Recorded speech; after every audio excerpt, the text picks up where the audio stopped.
Colonel Shri ഉണ്ണിത്താനിലേക്ക് CM ഉണ്ണിത്താനിലേക്ക് കൂടി പോവുകയാണ്. കാർഗിൽ വാറിൻ്റെ സമയത്ത് സൈന്യത്തിൻ്റെ ഭാഗമായിരുന്ന ഒരു അനുഭവത്തിൽ നിന്ന് കൂടിയായിരിക്കും അദ്ദേഹവും സംസാരിക്കാൻ പോകുന്നത്. കേണൽ ശ്രീ CM ഉണ്ണിത്താൻ, ഞാൻ ഈ സൂചിപ്പിച്ച പോലെ ഒരു പ്രിസിഷൻ അറ്റാക്കാണ് നടന്നത് എന്നൊരു വലിയ വിലയിരുത്തൽ ഉണ്ടല്ലോ. ഈ തിരിച്ചടി എന്നത് രാഷ്ട്രീയമായി എല്ലാവരും പിന്തുണയ്ക്കുന്ന ഒരു പ്രക്രിയ കൂടിയാണ്. അതൊരു ശക്തമായ മുന്നറിയിപ്പാണ്. അത് വളരെ പ്രൊപ്പോർഷനേറ്റായിട്ട് തന്നെ കൊടുത്തു കഴിഞ്ഞു എന്നാണ് വിദേശകാര്യ സെക്രട്ടറി ഇന്ന് വാർത്താസമ്മേളനത്തിൽ പറഞ്ഞത്. ഉത്തരവാദിത്തത്തോടെയാണ് അത് ചെയ്തിട്ടുള്ളത്. എന്ന് വെച്ചാൽ അതൊരു സിവിലിയൻ അറ്റാക്കിലേക്ക് പോയിട്ടില്ല എന്നാണ് നമ്മുടെ വിശദീകരണം ഇക്കാര്യത്തിൽ. പാകിസ്ഥാൻ അത് ആ നിലയിൽ എടുത്തിട്ടില്ല. അതേസമയം അളന്നു തൂക്കിയുള്ള അറ്റാക്കാണ് നടത്തിയത്, ഈ ഓപ്പറേഷൻ സിന്ദൂർ എന്നും പറയുന്നുണ്ട്. അപ്പോൾ അങ്ങനൊരു പ്രിസിഷൻ അറ്റാക്ക് എന്ന് പൂർണ്ണാർത്ഥത്തിൽ താങ്കളതിനെ കാണുകയാണോ, വിലയിരുത്തുകയാണോ?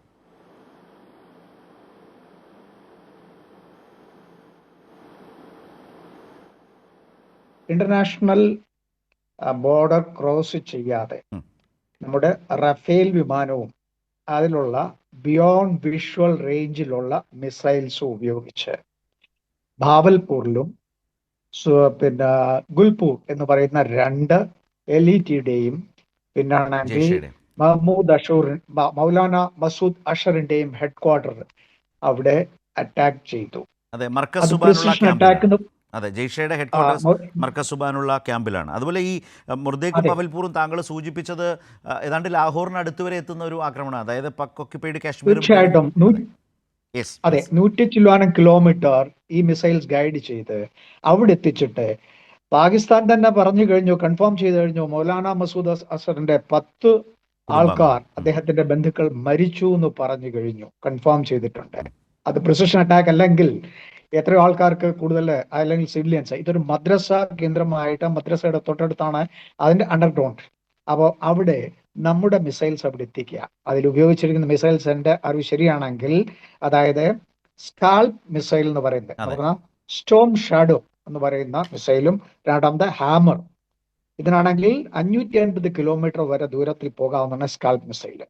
അതില് ഏതാണ്ട് 1300 കിലോ ആണ് അതിന്റെ ഭാരം. അതിൽ 400 കിലോയോളം അതിന്റെ എക്സ്പ്ലോസീവ്സ് ആണ്. ആ 400 കിലോ സ്ഫോടന വസ്തുക്കളെ ആ ടാർഗറ്റിൽ എത്തിക്കുമ്പോൾ എത്രമാത്രം ഡാമേജസ് ഉണ്ടാകും, അതും ഏതാണ്ട് 4-5 മിസൈൽസ് അവിടെ എത്തിച്ചു എന്നുമാണ് അറിയാൻ കഴിയുന്നത്. ഒന്ന്. രണ്ടാമത്, 21 ലൊക്കേഷൻസ് ഇവിടെ ടെററിസ്റ്റ് ട്രെയിനിങ് ക്യാമ്പുകളുണ്ട്, പാകിസ്ഥാൻ ഓഫ് കാശ്മീരിലും അതുപോലെ നാഷണൽ ബോർഡറിന്റെ അക്രോസ്. ഇതിൽ 9 പ്ലേസസിൽ മാത്രം നമ്മൾ കോൺസെൻട്രേറ്റ് ചെയ്ത് ഒരു വാർണിംഗ് എന്നുള്ള രീതിയിൽ മാത്രമാണ് ചെയ്തിരിക്കുന്നത്. അതുകൊണ്ട് പാകിസ്ഥാന്റെ ക്ലെയിം അനുസരിച്ച്, അല്ലെങ്കിൽ അവരെല്ലാം പറയുന്നതാണെന്നുണ്ടെങ്കിൽ, അവർക്ക് റിസ്ട്രെയിൻസ് തയ്യാറാണ്, യുദ്ധത്തിന്റെ ആവശ്യമില്ല, സംസാരിക്കാമെന്നുള്ള രീതിയിലേക്ക് പാകിസ്ഥാന്റെ ഡിഫൻസ് മിനിസ്റ്റർ തന്നെ, ഖ്വാജ അഹമ്മദ് തന്നെ സംസാരിച്ചായിട്ട് ഞാൻ പാകിസ്ഥാൻ TV നിന്ന് കണ്ടു. അതുപോലെ ഇത്രമാത്രം പ്രിസിഷൻ. ബാക്കി 7 സ്ഥലങ്ങളിൽ ഇന്ത്യൻ ആർമിയുടെ മിസൈൽ ഡ്രോൺസ് ആണ് അറ്റാക്ക് ചെയ്തിരിക്കുന്നത്. അതും ആ ഡിസ്റ്റൻസ് എന്ന് പറയുന്ന 5 മുതൽ 30 കിലോമീറ്റർ ഡിസ്റ്റൻസിലാണ് ബാക്കിയുള്ള 7 ലൊക്കേഷൻസ്. ഇവിടെയെല്ലാം ഇത്ര എഫക്റ്റീവായിട്ട് ഇത് ചെയ്ത് കാണിച്ചത് ഈ നടത്തുന്ന ഇന്റർനാഷണൽ ടെററിസം ബ്രീഡിംഗ് ഗ്രൗണ്ട്, ഇത് ഉൽപ്പാദിപ്പിക്കുന്ന വളവും വെള്ളവും കൊടുത്ത് ഈ ടെററിസ്റ്റിനെ ഉണ്ടാക്കി അക്രോസ് ദി ബോർഡർ, ഇന്ത്യയിലേക്കും പ്രത്യേകിച്ചും അയക്കുന്ന ഈ പരിപാടി നിർത്താൻ വർഷങ്ങളായി പറഞ്ഞു. ബാലാക്കോട്ടിലുള്ള കാര്യങ്ങൾ ചെയ്തു. എന്നിട്ടും ഇത് പഠിക്കാത്ത ഒരു ഭരണാധികാരികളാണ് ഇന്ന് പാകിസ്ഥാനിലുള്ളത്. പിന്നെ അഫ്ഗാനിസ്ഥാനിൽ നടക്കുന്നത്, ഇവർ വിചാരിച്ച അഫ്ഗാനിസ്ഥാനിൽ താലിബാനെ സംരക്ഷിച്ച്, അവർക്ക് വളവും വെള്ളവും കൊടുത്ത് സംരക്ഷിച്ച് ഇവർക്കൊരു ഡെപ്ത് സ്റ്റേറ്റ് ആക്കി മാറ്റാമെന്നുള്ള ഉദ്ദേശമുണ്ടായിരുന്നു. അവരുടെ സ്ട്രാറ്റജിക് തിങ്കിങ് അതെല്ലാം പൊളിഞ്ഞു.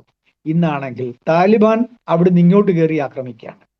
അപ്പം പാകിസ്ഥാന്റെ ഈസ്റ്റേൺ ഫ്രണ്ടിയറും ഇന്ത്യയോടെ ചേർന്നുള്ള ബോർഡറും വെസ്റ്റേൺ സൈഡും രണ്ടും ഇപ്പൊ പാകിസ്ഥാൻ പട്ടാളക്കാർക്ക് വല്ലാത്ത തലവേദനയായി മാറിയിരിക്കുകയാണ്. അപ്പൊ പ്രിസിഷൻ അറ്റാക്കിൽ ഇന്ത്യ കാണിച്ച ഏറ്റവും വലിയ, കാരണം 71 യുദ്ധം 65-ലുള്ളതിനൊക്കെ എത്രയോ ശാസ്ത്രീയപരമായിട്ടും ടെക്നോളജിക്കലും നമ്മൾ അഡ്വാൻസ് ചെയ്തിരിക്കുന്നു. നമുക്കത് നമുക്ക് ഉദ്ദേശിക്കുന്ന ടാർഗറ്റിൽ അവിടെ നമ്മുടെ മിസൈൽസും അതുപോലെ ഗൺസും പിന്നെ ഡ്രോൺസും എത്തിക്കാൻ കഴിയുന്നുള്ള ഒരു വലിയ ഒരു നേട്ടം തന്നെയാണ്.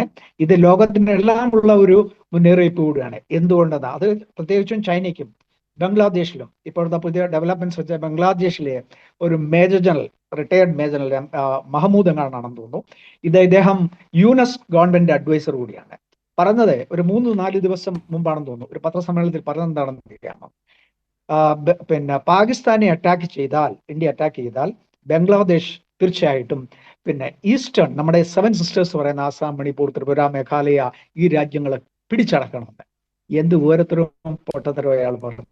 ഇവൻ അറിയാമോ പിന്നെ ബേസിക്കലി ഇന്ത്യൻ ആർമിയുടെ ഡിപ്ലോയ്മെന്റ് പലർക്കും ഇല്ല. കോർ ഹെഡ് ക്വാർട്ടേഴ്സ് എന്ന് പറയുന്ന ഒരു കോർ എന്ന് പറഞ്ഞാണ്ട് 1.25 ലക്ഷത്തോളം പട്ടാളത്തിന്റെ സ്ട്രെങ്ത് ഉള്ള അവരുടെ ലൊക്കേഷൻസ് 3 കോറുകൾ, അതായത് നമ്മുടെ ഈ 7 സംസ്ഥാനത്തിന് ചുറ്റുമുണ്ട്.